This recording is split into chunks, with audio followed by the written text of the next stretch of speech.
Hello' guys, আজি চয়াবিনৰ নৰসিংহ দিয়া এটা ৰেচিপি বনাওঁ বুলি ভাবিলোঁ। সেয়েহে ভাবিলোঁ আপোনালোককো ভিডিঅ'টি শ্বেয়াৰ কৰোঁ। তাৰ বাবে প্ৰথমতে মই চয়াবিনৰ ৰেচিপিটো লৈ লৈছোঁ।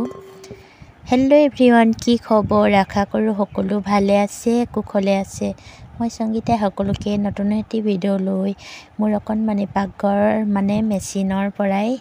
মেচিনত বহি সকলোকে স্বাগতম জনাইছোঁ। এয়া দেখিছেনে কাপোৰ লগতে চিলোৱাত ব্যস্ত, এইফালে ওচৰতে ৰেচিপি বনোৱাতো ব্যস্ত আৰু এইফালে কাপোৰ দহি বটা কটা এইকেইদিন যথেষ্ট ব্যস্ত হ'বলগীয়া হৈছে। সেয়েহে মই ভালদৰে ভিডিঅ'সমূহ দিব পৰা নাই।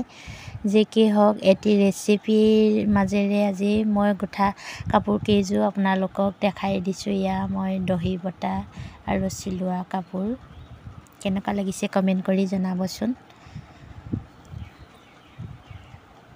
মই ঘৰতে ৰন্ধা বঢ়াৰ লগতে এনেকুৱা কামবোৰো কৰি থাকোঁ, লগতে চিলাওঁ।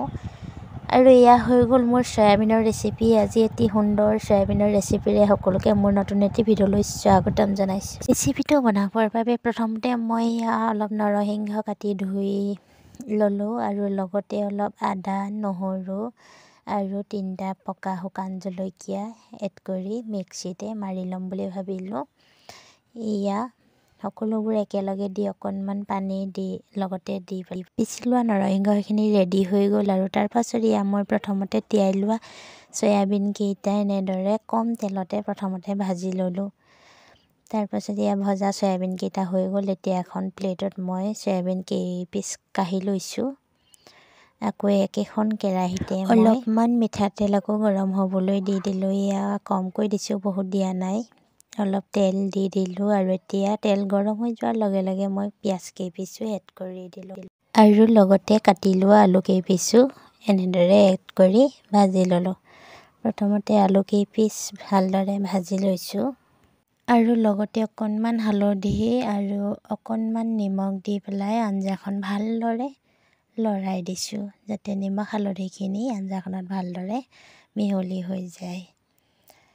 অলপ সময় এনেদৰে লৰাই আঞ্জাখন ভাজি দিলোঁ আৰু এতিয়া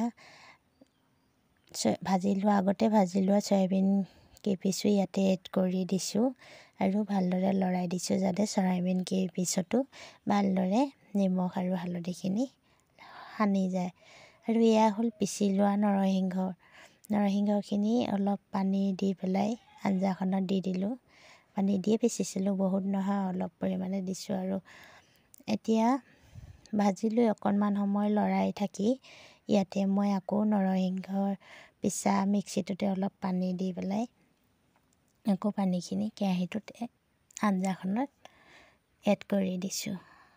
সৰহকৈ পানী দি আঞ্জাখন উতলাই দিছোঁ, যাতে আলুখিনি ভালকৈ সিজি যায় আৰু নৰসিংহৰ ৰসটো ভালদৰে ওলাই যায়। আৰু পানী উতলি শুকাই গ'লে ইয়াৰ ৰেচিপিটো দেখিছেনে বাৰু?